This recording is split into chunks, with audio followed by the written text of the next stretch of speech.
ngayon, andito na naman ako para banatan si Banatbay. Oy, ikaw Banatbay.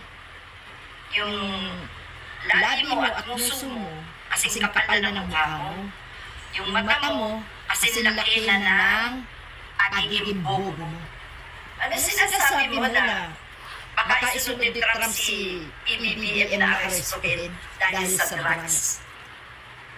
Hindi mo ba nalalaman na punyeta na ang drug lord dito sa Pilipinas ay ang amo mong si Duterte?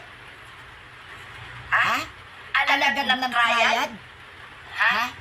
Hindi mo ba alam na ang mga kontrabando na kanilang pinapasok sa Pilipinas ay puro drugs? Tangang ina ka.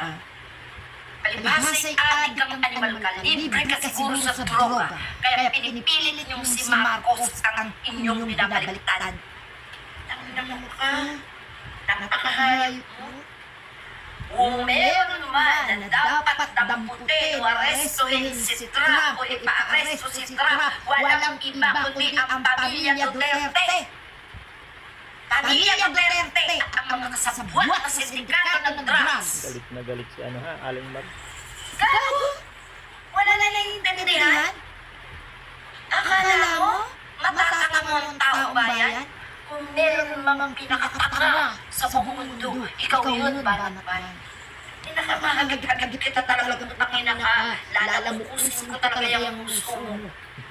Hayop na to, walang kahihiyan. Sariling kababayan, sariling presidente, ang ina ka. Ina nyo, kayo ang mga Duterte ang hayop. Kayo mga kampon ng Duterte, talagang nagkakalat kayo ng hayupan. Galing mo, no? Ha? Ganyan na kayo? Hindi nyo nakakita yung mga sarili nyo, lahat kayong mga DDS halos ay adik.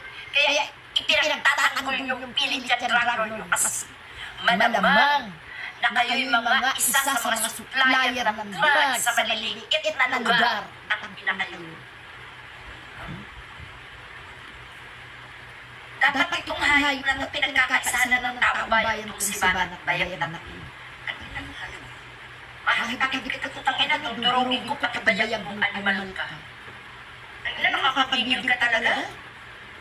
Kahit matanda na ako tingnan na ina mo ka, hindi ka ubras ka mamuhay. Ang ina nyo, wala na kayong ginawa kundi sabihin bangag, sabihin adik, sabihin may hawak ng drugs, utang ina kayo, presidente. Hindi ko kinakampihan si Marcos. Pero patang ina kayo, dignidad ng Pilipinas ang sinisira nyo. Dahil isipin ng ibang nasyon, puno ng drugs sa Pilipinas dahil sa presidente.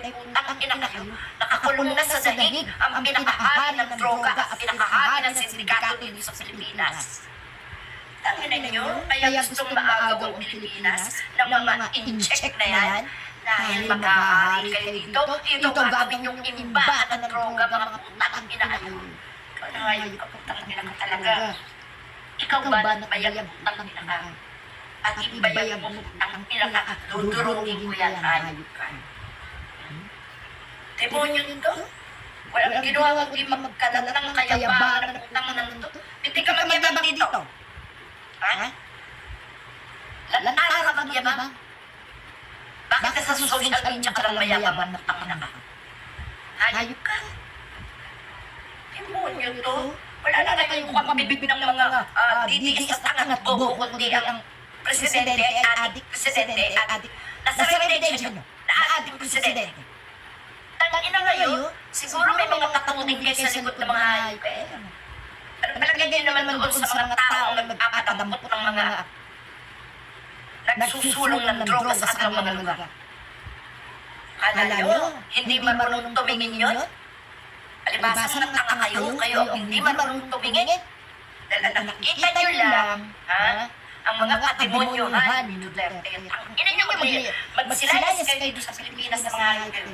Wala kayo tinulong kundi kakabisitan, kahayupan.